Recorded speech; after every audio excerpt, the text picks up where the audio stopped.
습니다. 요한계시록 1장 17절에서 19절의 말씀입니다. 제가 앉아 읽고 그 다음 절 여러분들이 읽고 마지막 절 함께 읽음으로 하나님 앞에 영광 올려드리기를 원합니다.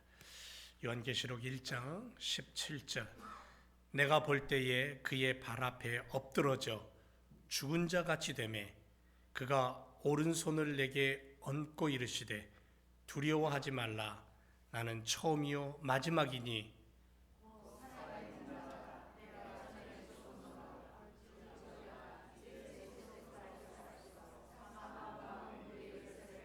다 같이 그러므로 네가 본 것과 지금 있는 일과 장차 될 일을 기록하라. 아멘. 아멘. 주님의 이름으로 사랑합니다. 환영합니다. 함께 예배드리면 얼마나 감사한지 모르겠습니다.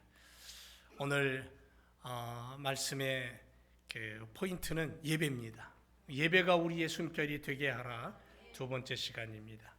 예배가 뭐죠? 지난 시간에 예배에 대해서 얘기를 했어요.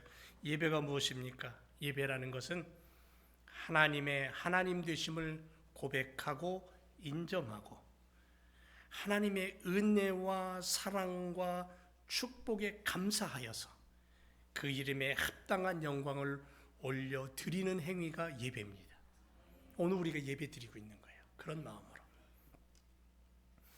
하나님께서는 예배하는 자를 찾으셔요. 요한복음 4장 23절에 아버지께 참으로 예배하는 자는 신령과 진정으로 예배할 때가 온다. 아버지께서는 이렇게 자기에게 예배하는 자들을 찾으신다. 그래서 하나님은 일꾼을 찾으시는 것이 아니라 먼저 예배하는 자를 찾으셔요. 그렇다고 하나님의 일꾼이 필요 없다는 얘기가 아니죠. 하나님의 일꾼을 부르신다라는 말을 쓰지 않고 일꾼을 찾는다 그렇게 표현을 하십니다. 신실한 일꾼들은 하나님이 먼저 일꾼으로 부르시기 전에 예배자예요. 신실한 일꾼은 하나님이 먼저 일꾼으로 부르셔서 예배자가 된 것이 아니라는 얘기예요.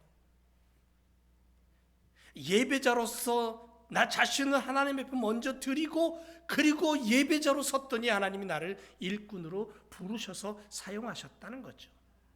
우리는 사역자이기 전에 예배자가 돼야 돼요. 예배를 통해 자신을 드리는 헌신이 있어야 된다는 거죠. 그러므로 지금 우리들의 고백은 이거 하나밖에 없을 것 같아요. 우리는 예배자입니다. 이거밖에 없을 것 같아요. 여러분 성경을 보면 정말 많은 일꾼들, 하나님 손에 붙들려 쓰임받은 수많은 일꾼들이 있었어요. 근데 그 일꾼들이 잘나서 멋져서 똑똑해서 아니요. 하나님 앞에 올바른 예배를 드렸기 때문에 그래요. 그래서 하나님은 먼저 보시는 게 뭐냐면 예배를 보셔요. 우리의 마음이 단 한 시간의 예배지만 그 시간 안에 온 마음을 다해 하나님 앞에 예배하는 그 마음을 보셔요. 그 자세를 보셔요. 사랑하는 제일교회 성도 여러분, 진정한 삶의 승리는 예배하는 자들에게 주어집니다. 그리고 그 예배를 삶의 예배로 연결해서 생활하는 그런 인생이 되기를 원합니다. 그래야 할 때 하나님 나라가 만들어지는 거예요. 하나님 나라가 우리를 통해서. 다시금 이렇게 외쳐요. 우리는 예배자입니다. 여러분 어디 가서든 늘 고백하고 외치는 한 문장이 있다면 그것은 뭐냐면 나는 예배자입니다. 나는 예배자입니다. 우리 교회 어떤 분들은 보면요. 운전하기 전에 운전대를 붙잡고 먼저 기도해요. 예배예요. 짧은 기도 속에도 그것은 하나님이 받으시는 예배가 되는 거예요. 우리는 예배의 자리에서 삼위일체 하나님을 찬양하는 사람이에요. 우리를 통해 하나님은 당신의 꿈을 만들어 가셔요. 우리를 통해 하나님의 존귀와 영광이 드러나게 되기를 원해요. 우리 모두 이렇게 예배의 자로서 서서 성령의 능력으로 무장하여 전신갑주 성령의 전신갑주를 입고 무장하여 살아갈 때 우리를 바라보는 세상이 우리가 하나님의 아들과 딸로서 세상 앞에 당당하게 살아감을 보고 아하, 저게 진정으로 그리스도인이구나, 그렇게 인정할 거예요. 그런 인정을 좀 받아야 되지 않겠어요? 오늘 본문은 사도 요한, 늙은 몸을 가진 사도 요한의 이야기가 나옵니다. 유배 생활 속에 있는 그의 모습을 보여줍니다. 여러분, 주님을 쫓아다니면서 천국 말씀을 들었던 제자들 다 순교했습니다. 자기만 홀로 남았어요. 그리고 죽음의 섬 밤모라는 작은 섬에 유배되어 있습니다. 그 당시에 사도 요한이 유배됐던 그 당시에 수많은 믿음의 성도들이 고난을 당했습니다. 칼에 찔렸고요, 단지 예수를 믿는다는 그 이유 하나만으로 돌에 맞아 죽었고요, 맹수의 밥이 되었고, 나무 십자가에 달려서 불태워 죽이는 화형을 당하는 그러한 아주 고통스러운 상황이 펼쳐지던 시대였어요. 그래서 아무것도 보이지 않았어요. 캄캄합니다. 희망은 사라지고 그 암울함의 어두움의 그림자가 짙게 깔려있던 시대였어요. 그때에 사도 요한은 밤모섬에 늙은 몸을 가지고 하얀 백발의 수염을 가지고 머리카락을 가지고 있었던 그가 그 섬에 유배되어 죽음의 섬에 홀로 남겨졌을 때에 그가 가장 먼저 한 게 뭐냐면 하나님 앞에 예배했다라는 거예요. 그의 예배는 엎드림의 예배였어요. 그래서 지난 시간에 예배가 우리의 숨결이 되게 하라 첫 번째 시간에 사도 요한의 예배는 엎드림의 예배라고 말씀을 드렸어요. 오늘 우리는 예배하죠. 그리고 우리는 그 예배 속에 진정으로 하나님을 바라보며 나의 영혼이 엎드리고 내 심령이 엎드리고 내 생각이 엎드리고, 예배는 엎드림으로부터 시작된다는 거죠. 17절에 보니까 내가 볼 때에 그 발 앞에 엎드러졌다 그랬어요. 겸손함이죠. 낮아짐이죠. 하나님의 존귀와 영광을 보게 되면 연약한 죄 속에 사는 육신은 하나님 앞에 꼬꾸라질 수밖에 없는 거예요. 우리가 하나님 앞에 예배드리기 위해서 성전으로 찾아 나왔어요. 여기서 예배드릴 때 우리의 마음과 자세는 이 사도 요한처럼 엎드림의 자세에서부터 진정한 예배가 시작된다는 거죠. 요한은 주님의 발 앞에 엎드린 자세로 지금 예배하고 있어요. 가장 낮은 자세로 주님을 찾고 있어요. 요한은 자신을 가장 낮추어 신령과 진정으로 자기 가슴을 열고 주님을 바라보며 예배하는 그러한 모습으로 하나님 앞에 서 있는 거예요. 여러분, 그렇게 엎드림을 통해 낮아진 요한은 이 상황 속에서 그가 지금 당면한 상황은 죽음의 상황이고 암울한 상황이고 어둠과 그리고 더러움이 판을 치는 그 상황 속에서 분명히 하나님 앞에 엎드려 예배자로 섰을 때에 그는 하나님의 음성을 들어요.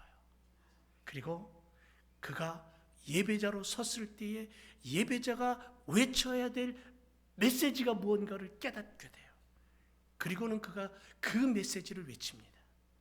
사랑하는 성도 여러분, 지금 우리가 살고 있는 시대도 뭐 별반 다르지 않다고 생각돼요. 암울한 시대. 우리가 이 시대를 살아가면서 정말 올바른 믿음을 가지고 하나님을 바라보며 예배자로 서서 살아갈 때에 우리가 이 땅을 향하여, 이 시대를 향하여 외쳐야 될 메시지가 있다는 거죠. 말씀과 기도로 무장한 성도들이 하나님 앞에 낮아짐의 예배를 통해서 성령 충만하여 주님이 주시는 그 말씀을 마음에 담고 내 입이 열렸을 때에 가장 먼저 내가 외칠 메시지가 뭘까? 밤모섬에서 외쳤던 그 메시지, 예배자가 외치는 소리. 첫째는요, 주님은 영원히 교회와 함께 하신다는 거예요. 주님은 영원히 교회와 함께 하신다. 교회와 영원히 함께 하시는 주님을 만나게 되면 우리는 그 앞에 엎드려 경배와 찬양의 예배를 드리게 되는 거예요. 그리고요, 동행하심을 노래하고 소리치게 돼 있어요.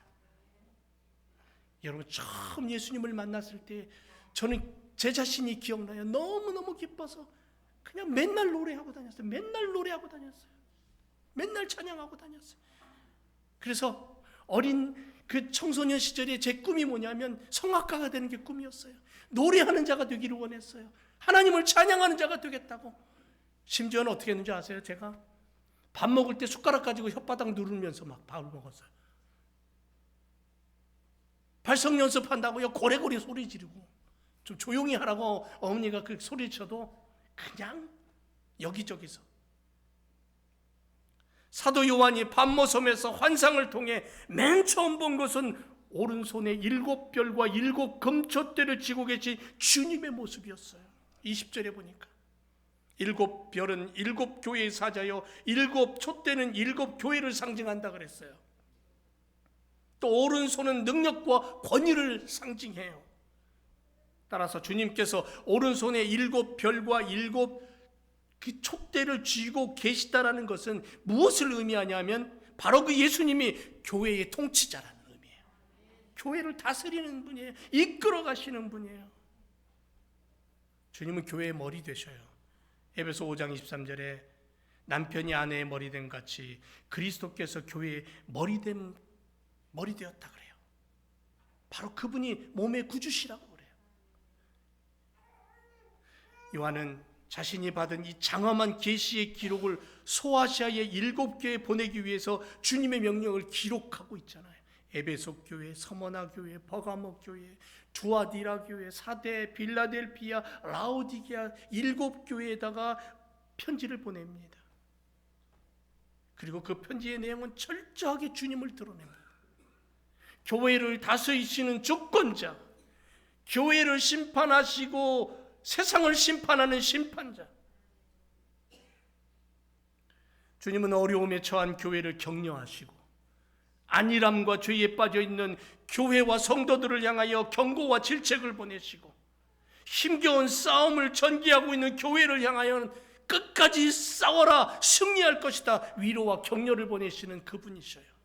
한마디로 예수님께서는 교회를 다스리시고 통치하시고 보호하시고 함께 하시는 그런 참으로 좋으신 우리의 친구와도 같은 주님이셔요. 그 주님, 그래서 그 암울한 시간에 엎드림의 예배를 통해 이 사도가 깨달은 것은 뭐냐면, 아하, 주님은 영원히 당신의 핏값으로 사신 교회와 함께 하시는구나. 그걸 깨달은 거예요.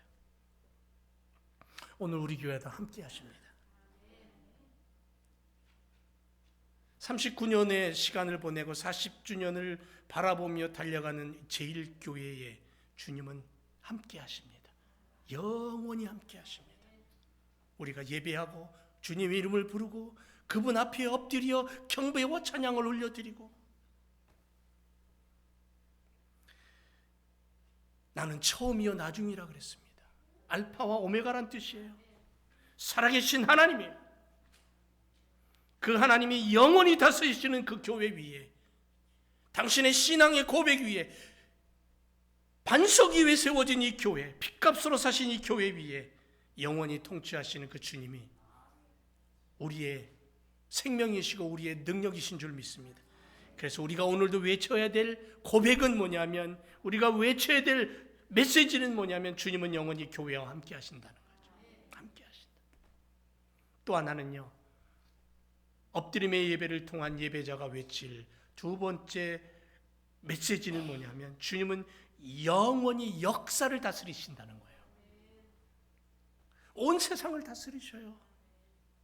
모든 나라, 족속, 모든 시간, 역사의 주인공은 십자가를 지시고 우리의 죄악을 해결해 주신 주님이에요. 주님밖에 없어요. 사도 요한은 엎드림의 예배 속에서 역사를 통치하시는 주님을 발견합니다. 그분을 만나요. 역사에 대한 통치권, 누구도 감히 소유하고 있다고 말할 수 없겠죠. 절대적인 권세를 가진 분은 예수님밖에 없어요. 그 누구도 온 세상 역사를 통치한다라고 말할 수가 없겠죠. 보세요. pat모라는 작은 섬에 유배된 백발의 한 노인이 주님을 만납니다. 그 앞에 주님이 나타납니다. 그리고 끝없이 흘러가는 듯 보이는 이 역사가 어떻게 종말을 맞이할 건지, 길고 긴 역사 속에 나타났다 사라졌던 수많은 인물들과 그러한 사건 사고들, 인간의 역사 속에 주님께서 어떻게 그것을 다스리시고 마지막에 심판하실 것인지, 하나님은 홀로 있는 그에게 나타나셔서 세상을 보여주십니다. 역사를 보여주십니다. 놀라운 일이죠. 하나님께서는 반모섬의 요한을 하나님 나라의 나팔수로 부르시고 세상을 향해 나팔을 불게 하신 거예요. 이 시대를 살아가는 성도들 다르지 않아요. 세상을 향하여 성경이 말씀하신 하나님의 그 뜻을 붙잡고 외치는 나팔수로 살아야 돼요. 세상을 향하여, 죄악을 향하여 내가 나팔수가 되어서 하나님의 이름을 노래하는 자로 살아야 된다는 거죠. 계시록 1장 10절에 보니까 주의 날에 내가 성령에 감동되어 내 뒤에서 나는 나팔 소리 같은 큰 음성을 들었다 그랬어요. 음성을 들었다 그랬어요. 음성. 그 음성의 실체는 뭐예요? 주님이에요. 십자가에 못 박히시고 부활하셔서 살아계신 그 주님의 음성을 들은 거예요. 그런데 요한은 예수 그리스도의 직접적인 음성을 들었음에도 불구하고 그 음성을 어떻게 표현하냐면 나팔 소리 같은 큰 음성이라고 표현을 했어요. 왜 그랬을까요? 나팔 소리를 성경에서는 어떻게 사용했을까요? 그러면 성경에 보면 나팔을 불어서 백성들을 불러 모았어요. 파수꾼이 경고할 때에 나팔을 불었어요. 성을 지키는 파수꾼이 전쟁이 일어날 때에 나팔을 불어서 백성들을 소집을 했어요. 그런가 하면 특별한 하나님 앞에 예배드리고 절기를 지킬 때 나팔을 불어서 백성들을 모았어요. 이 얘기는 뭐냐면 백성들의 주의를 집중시켜서 끌어모으기 위함이었어요. 성경에서 말하는 나팔 소리는 주의를 환기시키고 상대를 일깨워서 그들로 하여금 깨닫게 하기 위해서 소리를 냈다라는 거죠. 때문에 예수님의 큰 음성을 나팔 소리로 표현한 것은 어떤 의도냐면 예수님께서 요한에게 반모섬에 홀로 갇혀서 외로움에 흔들리지 말고 나에게 집중하라는 그런 예수님의 경고의 의도죠. 소리죠. 그렇게 우리가 생각해 볼 수 있어요. 요한에게 집중하라는 의도예요. 그런데 또 하나는 뭐냐면 요한은 요한계시록을 읽고 있는 독자들에게, 성도들에게 깨어 일어나라는 그런 메시지예요. 집중하라는 거예요. 세상 사람들에게 깨어 일어나 소망을 가지고 정신을 차리고 주님의 다시 오심을 기다리라는 메시지죠. 여러분, 요한계시록의 1차 그 독자인 소아시아의 7교회 성도들이 이 요한의 메시지를 듣고 깨어 일어나세요. 깨어서 하나님 앞에 올바른 예배를 드렸고요. 오늘날 요한계시록을 읽고 있는 요한의 메시지를 듣고 있는 우리들은 주의 깊게 이 말씀을 읽고 깨달아서 이 시대 앞에 깨어 일어나는 믿음의 성도들이 되어야 돼요. 그래서 날마다 뭐라 그래요? 성경은 깨어 있으라 그러는 거예요. 깨어 있어라. 주님 언제 오실지 모른다. 도적같이 언제 오실지 모른다. 깨어 있어야만이 그 주님을 맞이할 수 있다. 더 나아가서 우리가 세상을 향하여 어두움에 잠겨있고 죄악에 잠겨있는 세상을 향하여, 세상의 못 영혼들을 향하여 나팔수가 되어 반모섬에서 외치고 있는 요한처럼 주의 말씀을, 주의 그 놀라우신 복음의 말씀을 외쳐야 된다는 거죠. 우리를 나팔수로 사용하시는 거예요. 오늘날 믿지 않는 사람들에게, 불신으로 가득한 세상을 향하여 복음의 나팔을 불어서 잠자는 영혼들을 깨워 구원 얻게 해야 된다는 거죠. 머지않아 세상에 종말이 온다면, 세상의 끝이 온다면, 하나님의 시간표에 마침표가 된다면 그때에는 돌이킬 수 없는 시간이 오는 거예요. 그러므로 요한이 나팔 소리를 듣고 그 음성에 집중했고 그것을 기록해서 7교회에 보내면서 하나님의 뜻을 전했던 것처럼, 오늘날 우리가 사는 이 땅에, 이 세상의 혼탁함 속에 우리가 요한처럼 하나님의 말씀에 집중하고 그 말씀을 붙잡고 외칠 수 있는 그러한 주의 소리로, 주의 음성으로 이 땅을 살아야 될 줄로 믿습니다. 여러분, 당시 로마 황제가 그 누구도 넘볼 수 없는 막강한 권력을 소유한 자였어요. 당시 로마 하면요, 세상을 쥐어짤 수 있는 능력과 권능을 가진 막강한 나라예요. 그래서 로마 황제는 그 막강한 권력을 소유하고 그것을 휘두르었을 뿐 아니라 대대손손 자신의 후손들에게 물려주려고 그렇게 정치를 했고 그렇게 나라를 다스렸을 거예요. 그러나 오직 한 번 하나님께서는 역사의 주인이고 로마 황제도 쥐지 못했던 온 세상의 능력과 권능을 가지신 분이 우리 하나님이셔요. 요한은 그걸 우리에게 얘기하는 거예요. 그분을. 그래서 내가 본 것과 이제 있는 일과 장차 될 일을 기록하라. 본 것, 이제 있는 일, 장차 될 일, 과거, 현재, 미래, 하나님의 뜻대로, 하나님의 시간표대로 움직이는 이 지구촌의 역사를 기록하고 알려줘서 다시 오실 그 주님, 마라나타의 주님을 기다리며 믿음으로 살아가는 백성들이 되게 하라는 거죠. 극심한 핍박의 칼이 언제 나에게 다가올지 모르는 위기 속에 살았지만 분명한 것은 이 역사를 통치하시는 분은 우리 주님이시다. 이 역사를 다스리시고 이끌어 가시는 분은 전능하신 하나님이다라는 분명한 믿음을 가지고 살았기에 아무리 칼이 들어와도 두려워하지 않았던 그 초대교회 성도들, 로마 당시 때 신앙의 사람들, 당당할 수 있었어요. 얼마나 당당할 수 있었는지 몰라요. 왜? 그들이 당당할 수 있었던 것은 이런 믿음이 있었기 때문에 그래요. 믿음. 온전한 예배자 된 우리들이 지금 외칠 수 있는 소리, 영원히 역사를 다스리시는 하나님이 나의 아버지시다, 분명한 믿음으로 달려가야 될 줄로 믿습니다. 마지막으로 우리가 외쳐야 될 또 하나의 소리는 뭐냐면, 주님은 참된 생명을 주시고 사망 권세를 다스리시는 분이다라는 거예요. 요한일서 3장에 보면 만물이 그로 말미암아 지은 바 되었으니 지은 것이 하나도 그가 없이는 된 것이 없다 그랬어요. 그 안에 생명이 있으니 이 생명은 사람들의 빛이다. 빛 대신 주님이 우리 가운데 오셔서 우리에게 새 생명 주셨어요. 당신의 목숨을 버려서 나에게 새 생명을 얻게 하셨어요. 얼마나 놀라운 축복인지 몰라요. 사망 권세를 다스리시고 죽음을 이기신 주님이 오늘 우리에게 새로운 하나님의 자녀됨의 생명을 주셨고 천국 백성이라는 그러한 놀라운 신분의 변화를 허락해 주셨다는 거죠. 여러분, 인간에게 가장 두려운 게 뭐냐면요, 죽음이에요. 죽음은 정말 두려운 거예요. 왜?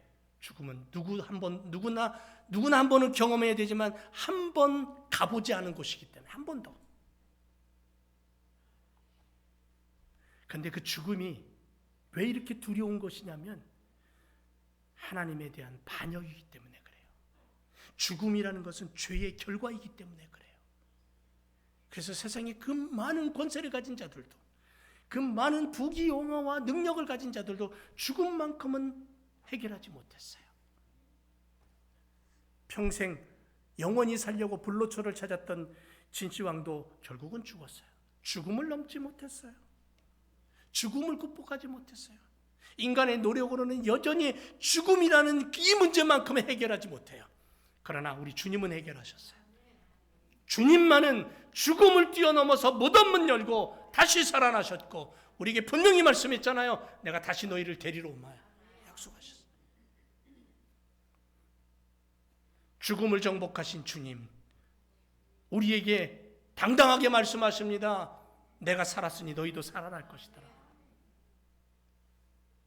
사랑하는 제일교성도 여러분, 우리는 분명히 이 권세를 가진 주님을 바라보며 믿고 따라가는 주님의 제자들인 줄 믿습니다. 참된 생명을 주시는 그 주님, 사망 권세를 다스리시고 어둠을 이기신 그 주님, 그 주님을 향하여서 오늘도 구원받은 백성으로 하나님 앞에 엎드려 진정한 예배를 드리는 자. 세상이 어떻게 흘러갈지 모르지만 우리는 하나님의 말씀을 통해 세상의 마침이 어떤 것인가를 깨닫고 알게 되고, 그래서 결국은 하나님 앞에 엎드려 위로를 얻고 새 힘을 얻는 거죠.